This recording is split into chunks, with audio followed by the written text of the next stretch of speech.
सब दोस्तों को सलाम अलैकुम। क्या हाल है सबका? उम्मीद है ठीक होंगे सब।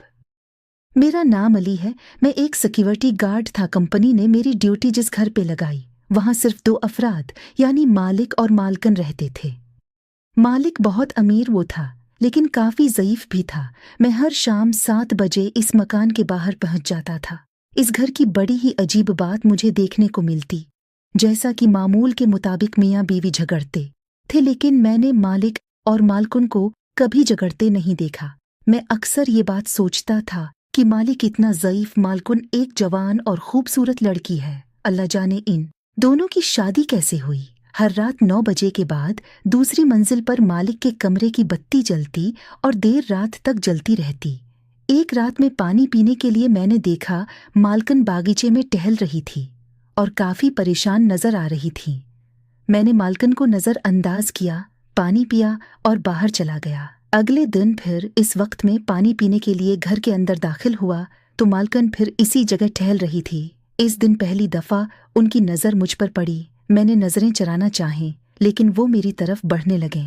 उन्होंने मेरी बाजू को मजबूती से पकड़ा और कहने लगी, तुम हर रोज घर के अंदर क्यों आ जाते हो? मैंने कहा, मुझे प्यास लगती है। तो वो कहने लगी, तुम तो अपनी प्यास बुझाकर चले जाते हो, मेरा क्या? मैं तो एक वक्त से ठंडी पड़ी हूँ। मैंने कहा, मालकन माफ कीजिए, मैं चलता हूँ। मैं वापस जाने के लिए पलटा, लेकिन मालकन ने मेरा रास्ता रोक कर खड़ी हो गई। मुझे कहने लगे, मेरा शौहर तो मेरे पास नहीं होता, तुम चलो मेरे साथ। मैंने कहा, मालिक से मैं गद्दारी नहीं कर सकता।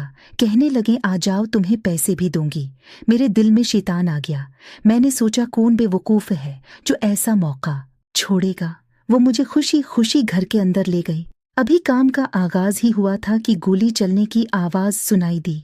मैं डर गया। जल्दी जल्दी से मैं बाहर आया और इतने में कमरे का दरवाजा खुला और 2 आदमियों ने हम पर बंदूक तान दी। वो घर के अंदर ज़ीवर और ज़रूरी चीज़ें ढूंढने लगे। जब लाख ढूंढने के बाद भी कुछ न मिला तो मुझे कहने लगे, गोली मार दूंगा अपनी बीवी से कि सारा पीसी और ज़ीवर हमारे हवाले कर दे।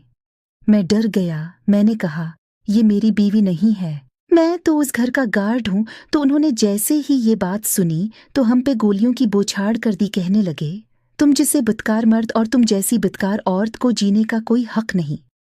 हमें खून में लथपथ छोड़कर वो रफू चकर हो गए। आतने में मालिक कमरे में आ गया। उसने बिना कुछ सोचे जल्दी से हम दोनों को लेकर हिस्पताल पहुंच गए, लेकिन मालकन जख्मों की लाभ न लाते हुए दम तोड़ गई।